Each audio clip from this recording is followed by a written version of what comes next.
Use the side entrance, the woman said, without lowering her voice.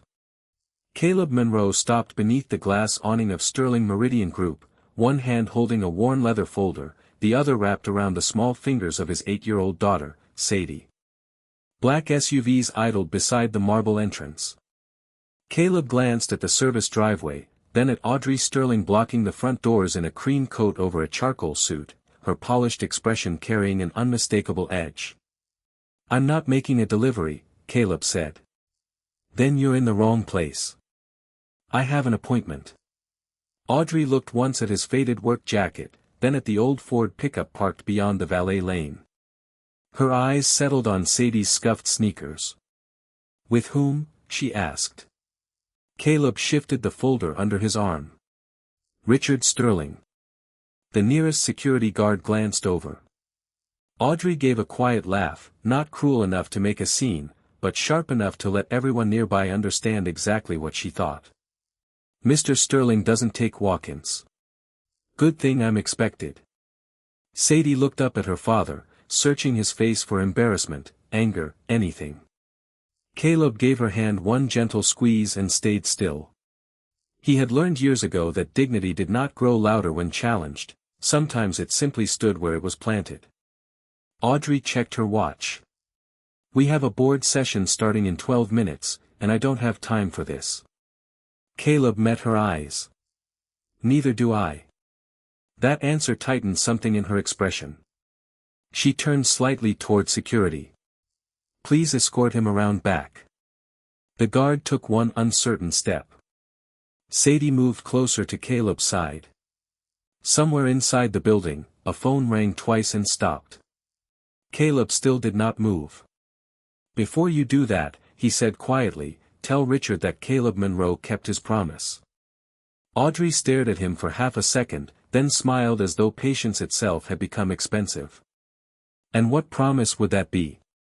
Caleb looked down at Sadie, then toward the upper floors hidden behind mirrored glass. "He knows." The guard reached for his radio. Then every sound near the entrance seemed to thin at once, the idling engines, the click of dress shoes, the low murmur of executives waiting to be noticed. Inside the lobby, an elevator opened. An older man stepped out faster than anyone expected, silver-haired, broad-shouldered, his suit jacket still unbuttoned as if he had left a meeting mid-sentence. Audrey turned toward him, surprise replacing irritation. "Dad?" Richard Sterling did not answer her. His eyes had already found Caleb.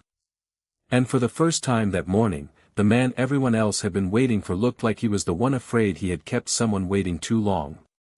Richard Sterling crossed the lobby without slowing, passing 2 board members, 3 investors, and his own daughter as though none of them were the reason he had come downstairs.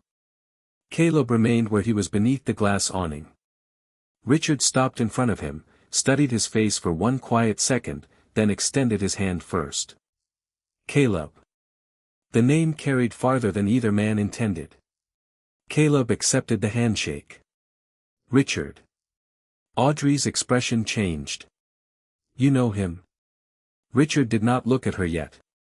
"I was afraid you would not come." "I said I would." Relief softened Richard's face. Then he noticed Sadie. His eyes lingered on her pale blue sweater, the small backpack over one shoulder, and finally her face. "Sadie Monroe," he said gently. Sadie glanced at her father before answering. "Yes, sir." Richard smiled, but the smile carried an old sadness. "You have your mother's eyes." Caleb's fingers tightened almost invisibly around the leather folder. Audrey heard it differently. Her father knew the child. He knew the mother. And somehow, she knew nothing. "Dad," she said again, quieter this time, "what is going on?" Richard finally turned toward her. Nearby employees had gone quiet. Richard's gaze moved from Audrey to the service driveway she had pointed toward moments earlier. "Were you sending them around back?" Audrey straightened. "I thought there had been a misunderstanding." Caleb spoke before Richard could respond. "There was." Audrey looked at him. "I did not recognize you." You were not supposed to. His answer held no accusation, which somehow made the silence heavier. Richard stepped aside and gestured toward the main entrance. Come inside. Caleb hesitated. He looked down at Sadie. You doing okay, kiddo? She nodded. Is this the man you promised to see? Caleb's eyes returned to Richard. Yes. Richard opened the door himself. Audrey watched her father hold it while Caleb and Sadie entered ahead of him. That small act unsettled her more than the handshake had. Upstairs, people waited for Richard Sterling. Outside, people waited for Audrey Sterling. But at that doorway, neither title seemed to matter. As they crossed the marble lobby, Richard lowered his voice. I kept everything. Caleb looked at the folder under his arm. So did I. Audrey followed several steps behind, hearing only fragments. Everything from what? She asked. Richard stopped beside the executive elevators. Before he could answer, another man emerged from the corridor. Graham Pike saw Caleb, and the color drained from his face. Caleb noticed. So did Richard. Audrey noticed something else. Graham did not ask who Caleb was. He already knew. The elevator doors closed with a soft chime, sealing the five of them inside a silence that felt heavier than the polished steel walls. Richard stood beside Caleb, Sadie between them, while Audrey watched Graham Pike avoid looking at the man he clearly recognized. You know him, Audrey said. Graham adjusted the cuff of his navy suit. I know a lot of people. That was not my question. Caleb said nothing. He watched the floor numbers rise, calm and unreadable, while Sadie studied the brass coin hanging from a small chain around his folder. Richard noticed her fingers touching it but offered no explanation. When the doors opened on the 32nd floor, Graham stepped out first. The board is waiting, he said. Then they can wait another 5 minutes, Richard replied. Graham stopped. Richard Sterling rarely repeated himself, and everyone in the company knew it. Audrey followed her father toward the executive conference wing, but instead of entering the boardroom, Richard opened a smaller office overlooking downtown. Caleb, give me a moment. Caleb nodded. Sadie and I will be fine. While Richard spoke with his assistant, Audrey searched the company directory for Caleb Monroe. Nothing. She switched to the Legacy Archive and found a single restricted record, Northstar. C.M. Access revoked. The date was 12 years old, but the security classification was far too high for an ordinary employee. Audrey stared at the screen. What is Northstar? Graham's voice came from behind her. She turned. He was standing closer than she expected. You tell me. His eyes dropped to the phone. For the first time since she had known him, Graham looked genuinely unsettled. That archive is obsolete. Then why is it restricted? Old compliance issue. NCM. Graham paused too long. Audrey lowered the phone. Caleb Monroe. Graham looked toward the office door where Caleb sat with Sadie. Forget that name. Audrey almost laughed. My father just walked out of a board meeting to greet that name. Audrey. Graham's voice became quieter. Some files stay buried because they should. The sentence landed differently than he intended. Before she could answer, the office door opened. Richard stepped out holding a faded blue folder stamped with the same word Audrey had just found. Northstar. Caleb rose slowly.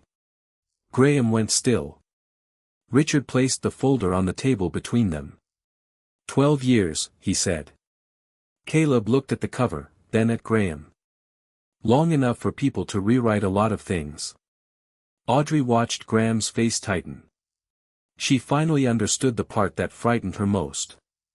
Caleb had no record in the company because somebody had made sure he disappeared.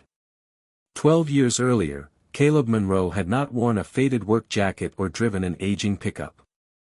He was 26, newly married, and spending most nights on the 6th floor of Sterling Meridian Group with a legal pad, 3 cold cups of coffee, and a problem nobody else wanted to own. The company was bleeding money through an outdated distribution network. Trucks ran half-empty, warehouses filled with the wrong inventory, and rural orders waited while executives debated forecasts. Expensive consultants produced presentations. Caleb asked a simpler question: why are we routing by region? The answer was, because we always have. So he mapped weather, driver hours, warehouse capacity, seasonal demand, and customer distance, then built a model that changed routes before problems became losses. He called it North Star because Rebecca had laughed at his first name for the project and told him every tired traveler needed something steady to navigate by. She was 25 then, a public school music teacher with warm hazel eyes and a habit of leaving handwritten notes inside Caleb's lunch bag. On the 4th night of testing, Richard found Caleb asleep at his desk with one of those notes beside the keyboard. "Go home," Richard said. Caleb opened his eyes. "The Omaha numbers are finally clean." "That was not what I said." Caleb smiled faintly. "I heard you." North Star worked. Within weeks, delayed shipments fell, wasted miles dropped, and warehouse teams that had been marked for layoffs suddenly had enough volume to stay open. Richard wanted Caleb in the boardroom. Graham Pike, then a rising operations director, wanted the model under his own department. Caleb wanted neither. He wanted Rebecca. 3 days before the final presentation, she called him from a hospital parking lot. Her voice was calm, but too careful. They found something. Caleb left before sunrise the next morning. No farewell email. No negotiation. No demand for credit. Richard met him near the service elevator with a contract amendment and an offer that could have changed his career. Caleb pushed it back across the table. "I need time." "Take it." "And the warehouse teams?" Richard frowned. "What about them?" Caleb looked at him steadily. "Do not save the company by sacrificing the people who kept it moving." Richard nodded once. "You have my word." Caleb held out his hand. Richard shook it. That was the promise. Months became years measured by treatments, good days, hard days, school routines, and every ordinary hour Caleb could protect. He never returned to corporate life. North Star became Sterling Meridian's hidden backbone while Rebecca's illness became the center of his world. By the time she passed away, Caleb's name had nearly vanished from the company's history. Back in the executive office, Richard opened the faded blue folder and looked at Audrey. "Your company survived because of what this man built." Graham spoke quickly. "That is an exaggeration." Caleb finally turned toward him. "Then you should have no problem opening the original records." Graham said nothing. And Audrey noticed that silence before anyone else did. Richard closed the old North Star folder but kept one hand resting on it. "That is not why I asked Caleb here today," he said. Audrey turned from Graham. "Then why is he here?" Richard looked toward the glass wall separating the office from the boardroom beyond it, where a presentation waited on a 40-foot screen and 12 directors were growing impatient. "Because in 11 minutes, you are asking the board to approve the biggest restructuring in this company's history." Audrey's expression hardened. "A restructuring we have spent 6 months preparing.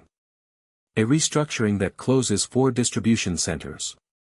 4 underperforming centers," Graham corrected. "And eliminates hundreds of positions," Richard said. The room went quiet again. Caleb did not look surprised. That unsettled Audrey more than anything. "You knew?" she asked. Caleb nodded once. "Richard sent me the summary." Graham stepped forward. "Those numbers are confidential." "They were also incomplete," Caleb replied. Audrey crossed her arms. "Incomplete how?" Caleb set his leather folder beside the old North Star file and walked toward the conference display.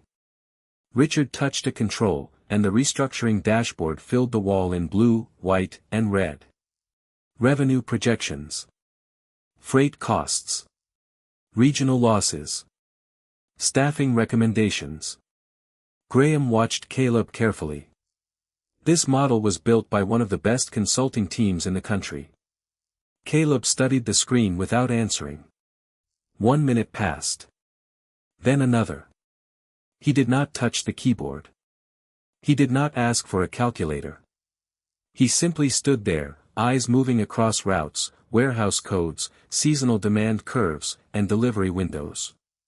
Sadie sat quietly near the window, swinging her feet beneath a chair, watching her father with the patient certainty of a child who had seen him solve broken things before. Audrey finally said, "Well?" Caleb looked at the map. "Where is the rural overflow?" Graham frowned.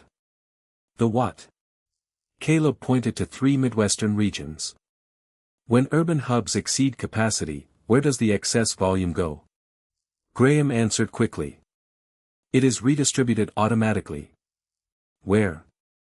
Graham glanced at the screen. Caleb asked a second question. "Who removed adaptive routing?" Audrey stepped closer. "Removed it from what?" Caleb pointed to a column buried near the bottom of the logistics report. "Your system is treating every route as fixed after 48 hours. Northstar never did that." Graham's jaw tightened. The old framework was inefficient. Caleb looked at him. "Then why are the losses identical?" Nobody answered. Caleb enlarged 4 charts. The projected losses at each distribution center matched to the exact percentage, month after month, despite different fuel costs, staffing levels, weather patterns, and customer density. Audrey stared at the numbers. "That is impossible." "Not impossible," Caleb said. "Just manufactured." Graham's voice sharpened. "That is a serious accusation." Caleb shook his head. "I did not accuse anyone." He tapped the screen once. "I asked why 4 different facilities are failing in exactly the same way." Richard turned toward Graham. "Answer him." Graham looked at the boardroom doors, then at the clock. "We are already late. The board chair has authority to proceed on the package already distributed." Audrey turned sharply. "Without management in the room?" "If we keep delaying, yes." Caleb picked up his folder. "Then you should probably find the answer before they vote." Graham's phone vibrated. He glanced at it and added, "The financing window closes Friday. The restructuring is supposed to deliver more than $70 million in annualized savings this quarter." Audrey knew what he did not say.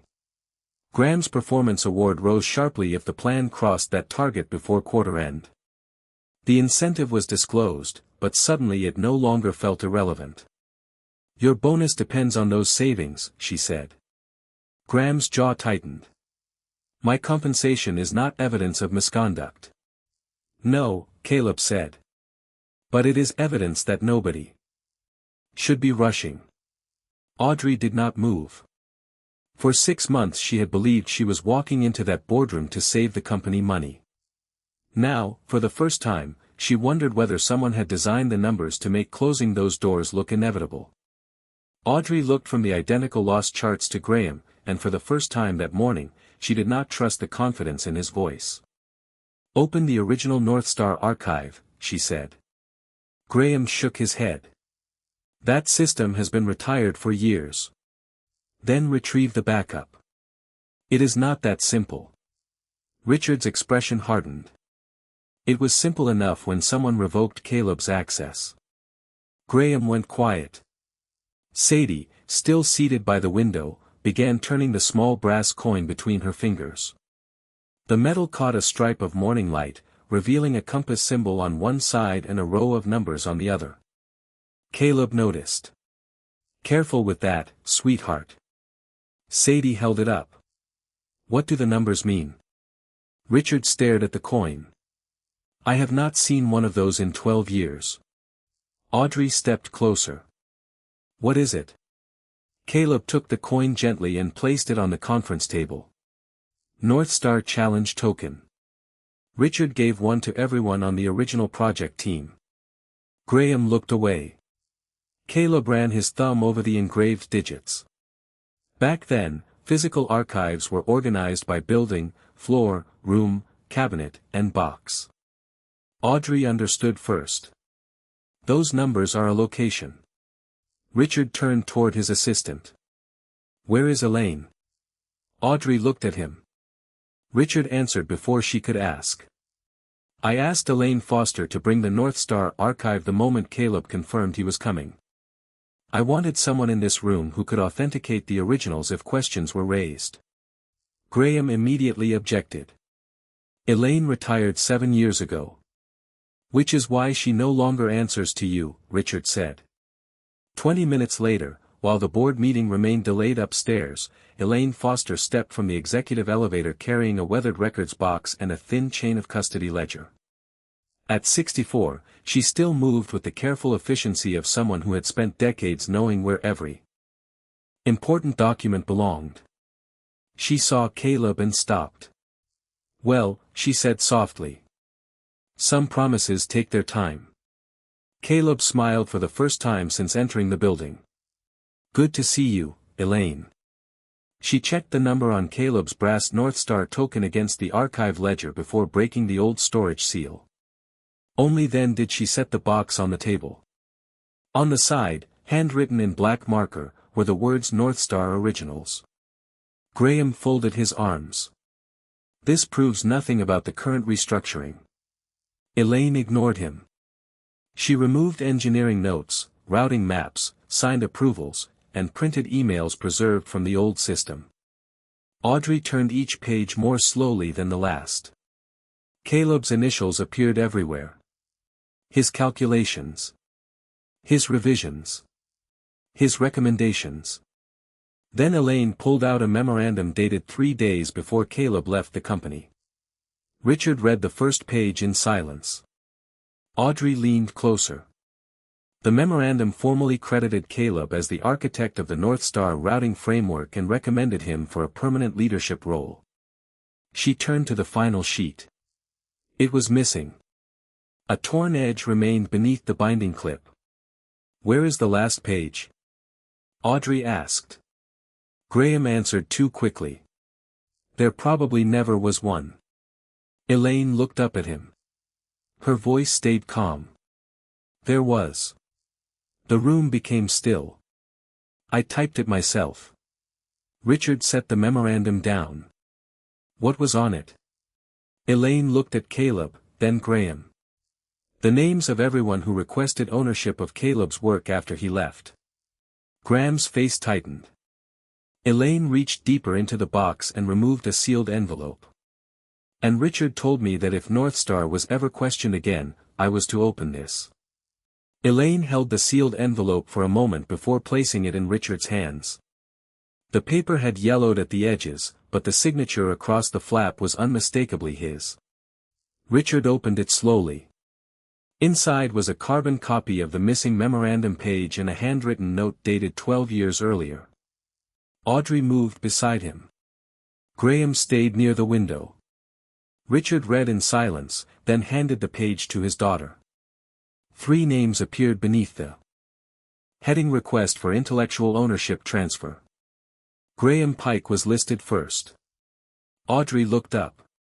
You asked to have North Star reassigned to your division 4 days after Caleb left. Graham exhaled through his nose.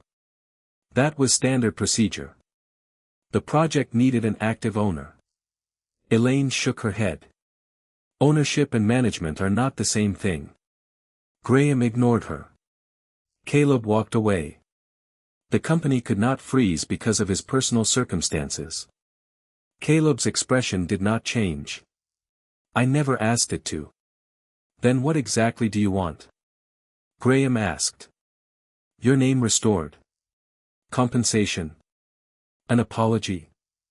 Caleb looked toward Sadie.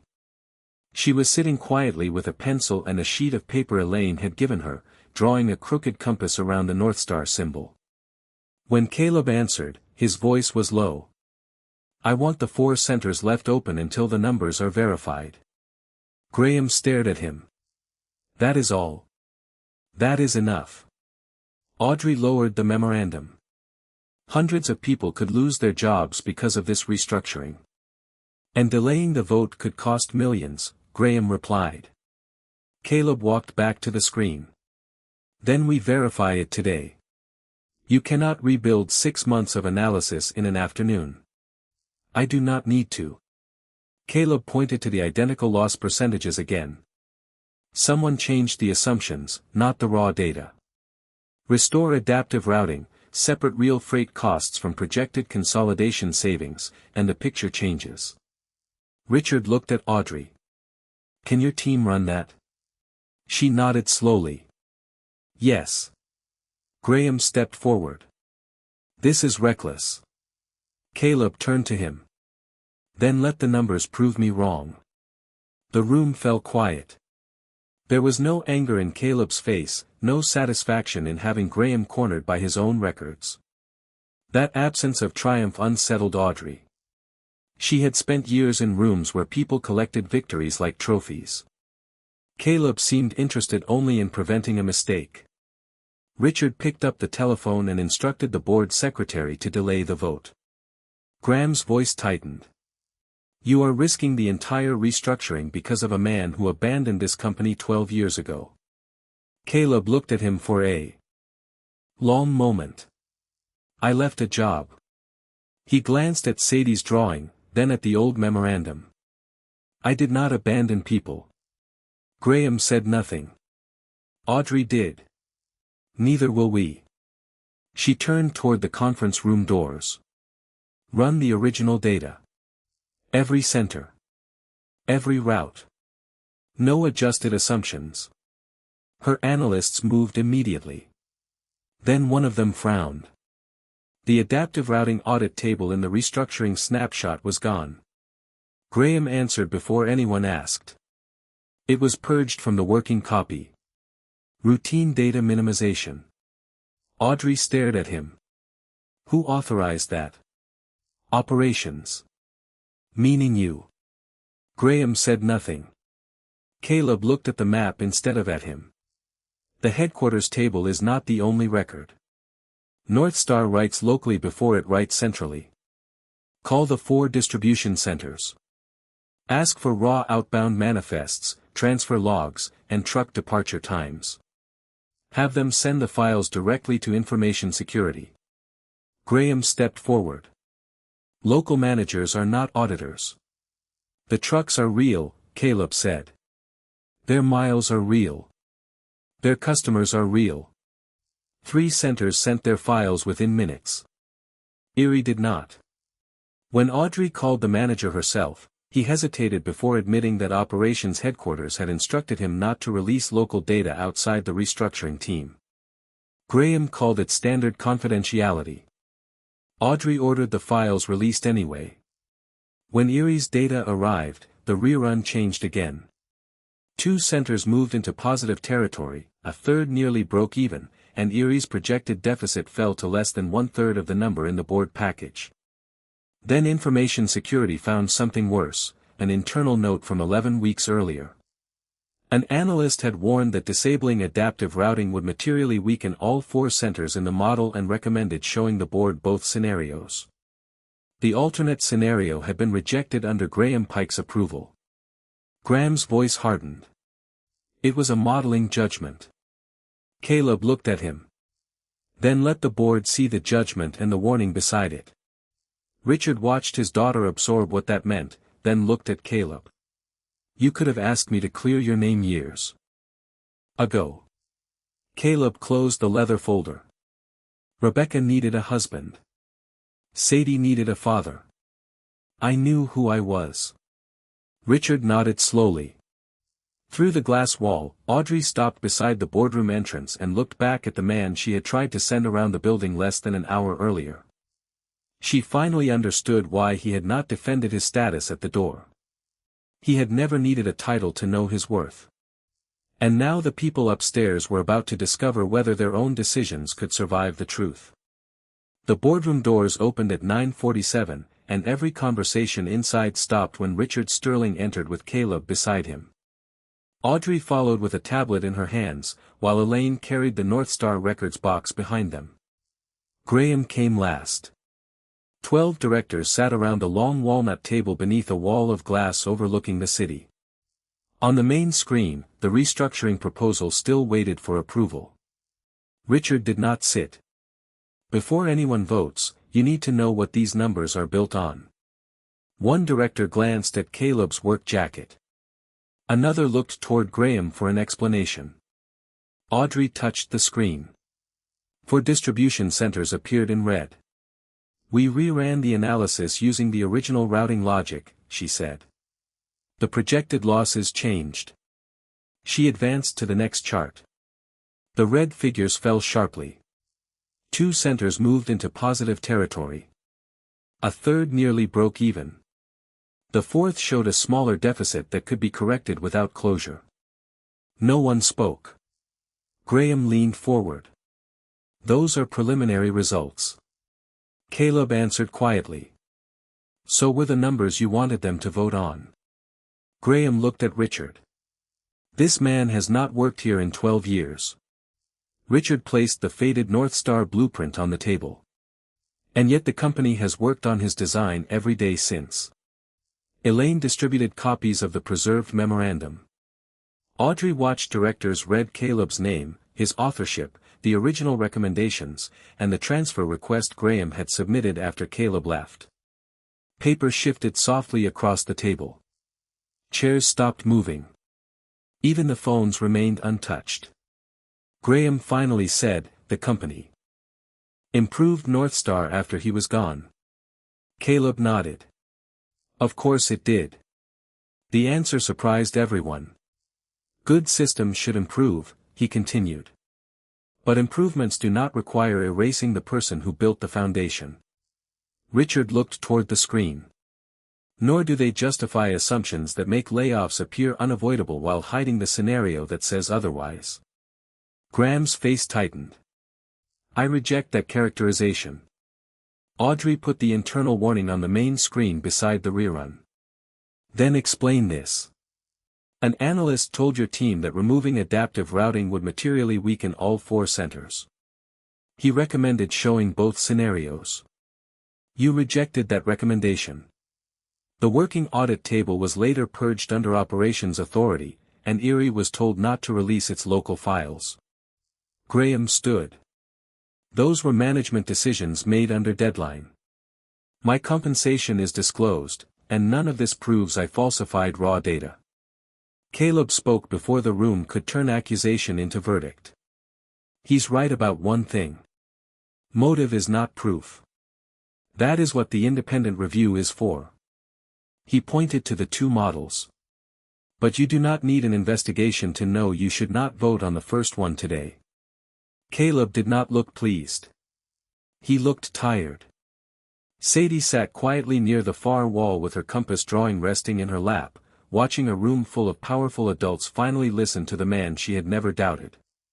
Richard placed one hand on the table. This company was once saved by someone who asked for no title, no office, and no applause.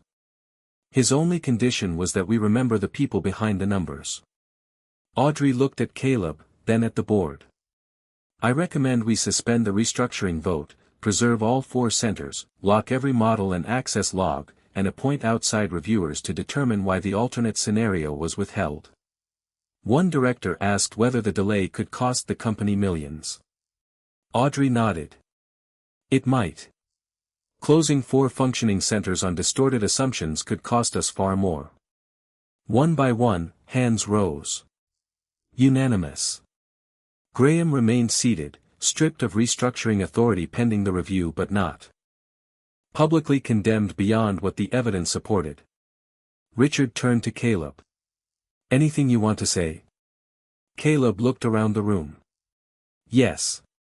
Everyone waited. Tell the warehouse teams they still have work on Monday. That was all. And somehow, after 12 years of silence, it was enough to make the entire room understand exactly whose name should never have been forgotten. By Monday morning, the 4 distribution centers were still open, and the people inside them arrived for work with something they had almost lost: certainty. Sterling Meridian announced an independent review before sunrise. Within days, the altered assumptions were traced through the restructuring files, and Graham Pike was placed on administrative leave pending a full investigation. Caleb did not celebrate. He returned to his repair shop, packed Sadie's lunch, checked the old Ford, and went back to the life he had chosen. The company remembered now. 2 weeks later, Richard called him again. This time, Caleb entered Sterling Meridian through the same front doors without anyone stopping him. Inside the boardroom, his name had been restored to the original North Star records. The company also offered him the position of Chief Strategy Officer, a corner office, a generous salary, and enough authority to reshape the entire logistics division. Caleb read the offer carefully. Then he closed the folder. "I appreciate it." Audrey studied him. "That sounds like a no." "It is." Richard almost smiled. "I told you." Audrey leaned forward. "You could change things from here." Caleb looked through the glass toward the city below. "I can change things without giving Sadie another parent who is always at work." Audrey lowered her eyes. There was no judgment in his words. That made them land harder. Caleb proposed something else: a part-time advisory role and a training program for mechanics, warehouse employees, drivers, technicians, and other workers whose talent might never appear on an executive resume. Richard approved it immediately. Audrey asked what he wanted to call the program. Caleb looked at the brass coin in Sadie's hand. North Star Fellowship. 3 weeks later, Caleb and Sadie returned. For its first orientation. Audrey was waiting outside. No investors stood beside her. No security guard hovered nearby. She wore no expression of command, only quiet resolve. "Caleb," she said. "I owe you something." He waited. "I judged you before you crossed the threshold. I decided what you were worth from a jacket, a truck, and a first impression." Sadie looked up at her. Audrey continued. "I was wrong." Caleb nodded once. "Then make the mistake useful." Audrey looked toward the doors. "How?" "Make sure the next person gets through them." For a moment, the city noise seemed farther away. Audrey reached for the handle and opened the door. Sadie smiled and hurried inside, carrying her father's old brass coin and a new North Star badge clipped to her backpack. Caleb followed at an easy pace. This time, no chairman came running. No room needed to fall silent. No one needed to prove who belonged. The doors simply stayed open. And sometimes that is what dignity changes first, not the person who was underestimated, but the people who finally learn how to see.